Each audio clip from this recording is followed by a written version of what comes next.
Listening Practice Test. Please turn to Section 1 of Listening Practice Test. Section 1.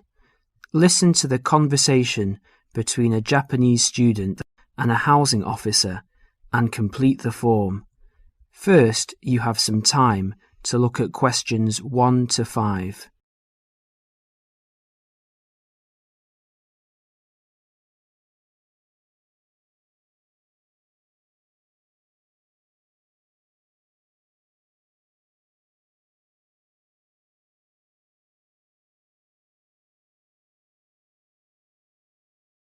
You will see that there is an example which has been done for you. The conversation relating to this will be played first. Yes, what can I do for you? My friend is in a homestay and she really enjoys it, so I'd like to join a family as well. Okay, let me get some details. What's your name? My name is Keiko Yoichini. Could you spell your family name for me, please? Yes, it's Yoichini. That's Yuichini. The student's family name is Yuichini, so that has been written on the form. Now we shall begin. You should answer the questions as you listen, because you will not hear the recording a second time. Now listen carefully and answer questions 1 to 5. Yes, what can I do for you? My friend is in a homestay and she really enjoys it, so I'd like to join a family as well. Okay, let me get some details. What's your name? My name is Keiko Yoichini. Could you spell your family name for me, please? Yes, it's Yoichini. That's Yuichini. And your first name? It's Keiko. Keiko. That's Keiko Yoichini. Okay. And you're female. And your nationality? I'm Japanese. Right. And could I see your passport, please? Here it is. Okay, your passport number is JO6337. And you are how old? I'm 28 years old. Now you're living in one of the colleges. Which one? Willow College, Rome 21C. Right, 21C, Willow College. And how long are you planning to stay with Homestay? About 4 months, longer if I like it. And what course are you enrolled in? Well, I've enrolled for 20 weeks in the Advanced English Studies because I need help with my writing, and I'm nearly at the end of my first 5-week course. Right, so you've completed 5 weeks and you have enrolled for another 15 weeks. That's about 4 months altogether. That's right, about 4 months. Before they continue their conversation, look at questions 6 to 10.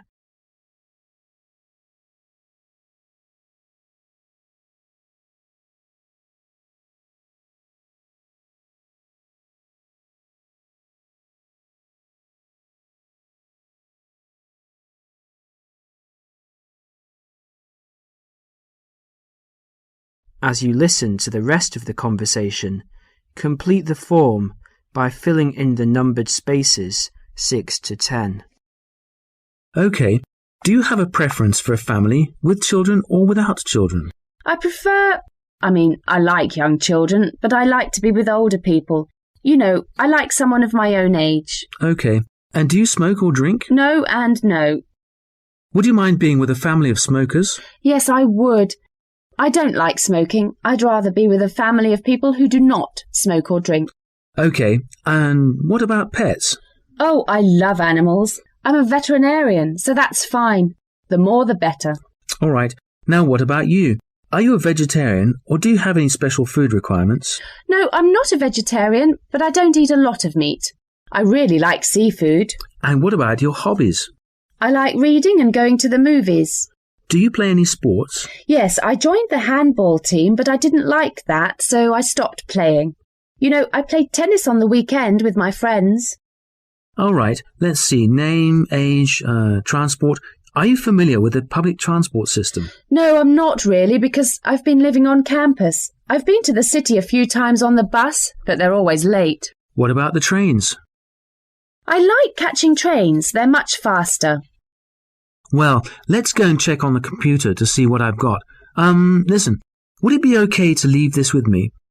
Could you come back after class this afternoon? Yes, of course.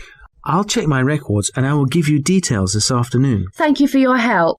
It's a pleasure. I'll see you this afternoon. Bye. Bye. That is the end of section 1. You now have half a minute to check your answers.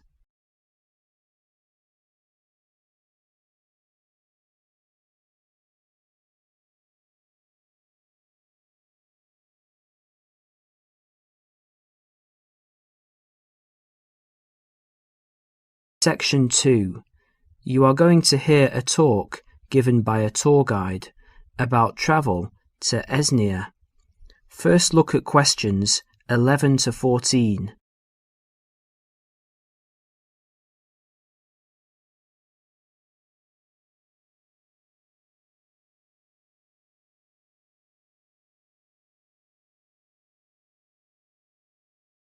As you listen to the first part of the talk, answer questions 11 to 14. Hello everyone. As you know, this agency has specialized in tours and independent travel to Esnia for over 20 years. It's a magnificent place to visit, but it's not always as easy or as comfortable as it might be. So this tour is designed to help you handle the bureaucratic hassles and give you time and energy to enjoy the beauty of this breathtaking country. The first hassle is visas. Nowadays, Esnian visas are needed by almost all nationalities. The normal visa lasts for just 90 days, but a renewal is possible. It is worth leaving yourself plenty of time when applying, or I suggest, from experience, 2 months. That should do it. The latest confirmed price is £30, but it should be noted, and a lot of our regular travellers tell us that the price may change without notice and hold up visa processing. So ring up the Esnian embassy and check the price before sending out forms. Now, for those of you who are intending to take Esnia as part of a longer tour and want to wait till you get to another country, do remember that some Esnian consulates in neighbouring countries require you to provide a letter from your own embassy just to confirm your nationality. You can find a list of major embassies throughout the world in the student handbook on page 13. Oh, and one more thing. Check whether you need a multiple entry visa if you're leaving and re-entering Esnia on your tour. Before the talk continues, you will have a chance to look at questions 15 to 20.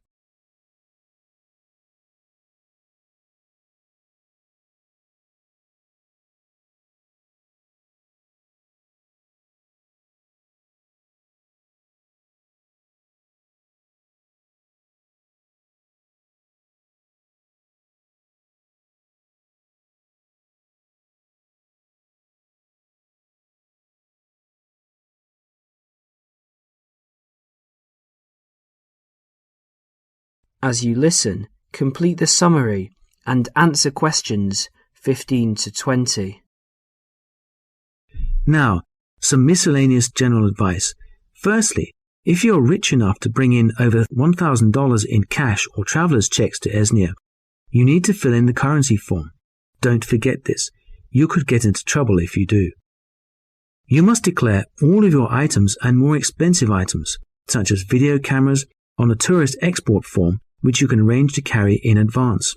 Regarding health regulations, although Esnia is becoming a generally healthier country with every passing year, neighbouring countries remain cautious with regards to health standards there, and therefore it is worthwhile carrying a health certificate.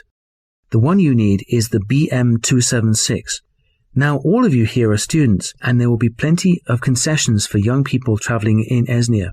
The Esnian Transport Authority, for example, issues a special youth fare card which you can get in any railway station. Just show your international student card. Information about getting this is in the handbook, and give 2 passport photos. And by the way, because there is so much bureaucracy in Esnia, we advise you to take at least 12 passport photos with you. They're not always easy to get done there. Finally, a bit more about currency. Pounds won't get you very far in Esnia these days, so they're no good. We advise people to carry either yen or Australian dollars. US dollars are starting to cause difficulties because of political disputes. Another surprise is that credit cards are virtually useless because of fraud scandals. Do carry traveller's checks, but we advise medium denominations. Large denominations increase the likelihood of theft, and small ones increase commission charges. Now, as I mentioned earlier, this student handbook has a wealth of information. That is the end of section 2. You will now have half a minute to check your answers.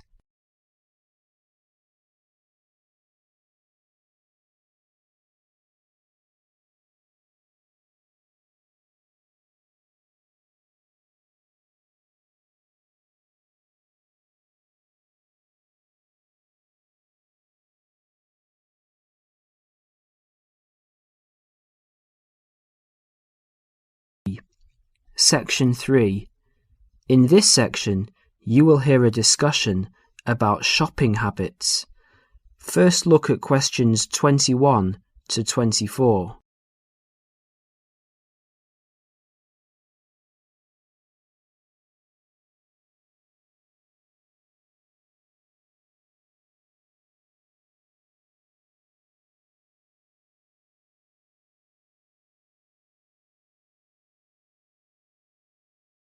As you listen to the first part of the discussion, answer questions 21 to 24. Excuse me. I wonder if you'd mind answering a few questions. You see, I'm doing a project. Fine, what's this on? Well, I'm looking at the people's shopping habits. Okay. Can I ask you, first of all, are you a student? Well, I was a student here last year, but since then I've left, and I'm working in a bank now as a cashier. I just came to see a friend. Oh, that's okay. So how often do you go shopping? Oh, I buy a lot of books. Should I exclude books? Oh, if you leave books aside, what about shopping for all of your personal items, study things, and that sort of thing? Okay, because I go to the supermarket almost every day, it seems the other things, I'd say, I tend to do it every other week. And do you spend the same amount each time? I guess so. I only have about £100 a month spare, so I'd probably spend about £50 each time. What sort of shops do you like best? The department store or the small retail outlets? Oh, I like big department stores, so everything's in one place. The weather's so bad, so it's a bit miserable trudging from one little shop to another. Great. What do you find most difficult to buy? What do you mean? Well, what do you have to really search for? What takes you a long time to find? Oh, jeans, definitely. You can get hold of a sweater or a CD in a moment, but with jeans I can spend all afternoon and still not find a pair that fits. Okay, one last question. Who do you usually shop with? Now, I usually go shopping on my own, but if I want to make it more of a social occasion with friends to have a coffee and things, I often go with colleagues from work, in our lunch hour. Well, thank you very much. You've been very helpful. No problem. Before the next part begins, you will have a chance to look at questions 25 to 30.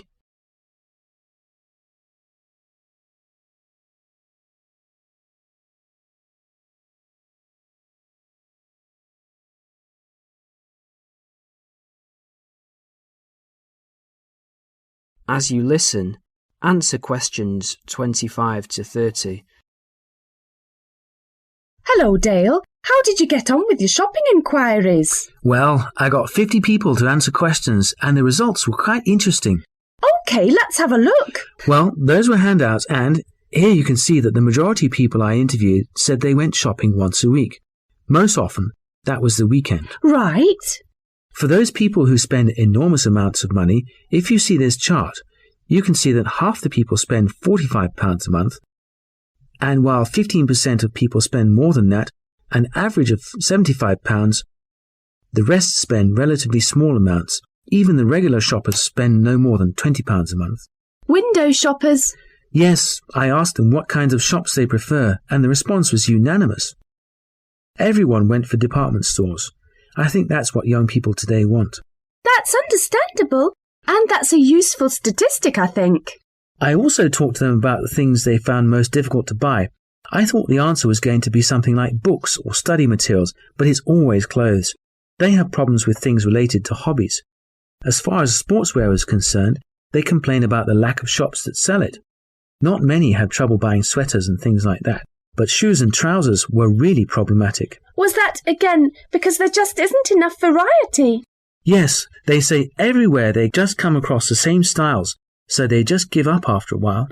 I know what they mean. Lastly, I asked them whom they want to shop with. That is the end of section 3. You will now have half a minute to check your answers.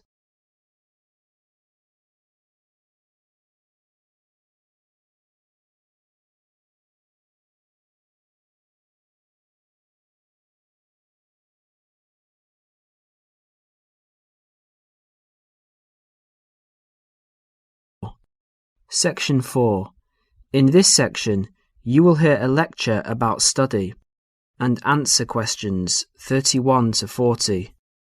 First look at questions 31 to 40.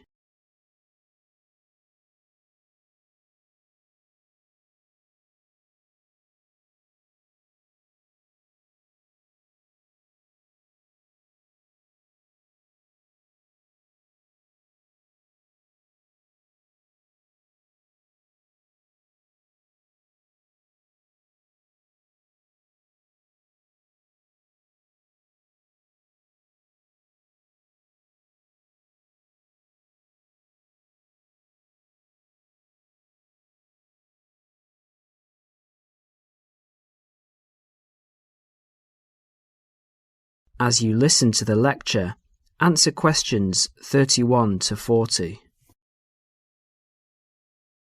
Can anybody hear me? Is this microphone working? Good. Now, welcome everybody to the second of these lectures on successful study at college. Yesterday we looked at housekeeping issues, where to find information, how to use the library computer system, and so on. Today we're going to cover an issue that will be vitally important to you all throughout your time here at college, and that is time management. Hundreds of books have been written about time management, and those of you who are interested in doing some extra reading on the subject are very welcome to see me after the lecture, as I have a book list here and some other useful materials. Now, time management. In the past, this used to mean making a list to plan for every hour of the week and then try to stick to this plan. These days, however, the whole idea of managing time has changed. In fact, if you think about it, you'll find that it's impossible to manage time. It just goes. So what you really need to manage is yourself. To manage yourself effectively, you need to have a clear idea both of what you want to achieve and how to achieve it. In other words, you need to set goals, and you need to move towards achieving these goals in an efficient and systematic way. Most coursework at the college is set by mid-semester, and at the end of the semester usually involves 2 written assignments of between 1,500 and 3,000 words in length. If you look around you at college, you will see that during the first weeks of the term, everyone looks cheerful and focused, followed by a change around week 6, assignment time, when people start to look a bit stressed. The library reports that an increasing number of students become angry when books are not available. So what's happened? Has everybody become suddenly irritable and angry for no reason? Not quite. The reason is that people have not managed their resources well. They have not set priorities for reaching their goals and, as a result, some of them realise they are going to do badly with their assignments. This will not be because they lack intelligence or love of the subject. They will fail because they did not have a clear idea of what they have to do and how long it should take them. Let's step back a minute. What do we mean by establishing goals? Well, basically, it means deciding what you want to achieve. In other words, deciding on the results that you want to achieve. The students that I've mentioned found themselves very stressed, mainly because they have an assignment to do. But they did not fully think through the effect that this would have on their day-to-day life. There's an awful lot of spare time in a day. For example, if you manage to spend some of that time, even just 1 hour, on an activity that helps you with your study, that 1 hour could have a major impact in your course, particularly if you make it a regular habit. I'd like to ask you now to have a look at the planners in your information kits.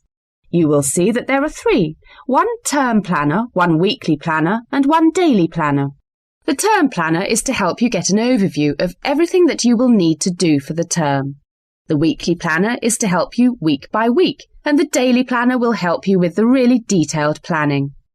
Before we go any further, I would like you to make a note in your daily planner right now. I want you to picture how you could make a major difference in your life by spending just 1 hour a day on some activities for the next term.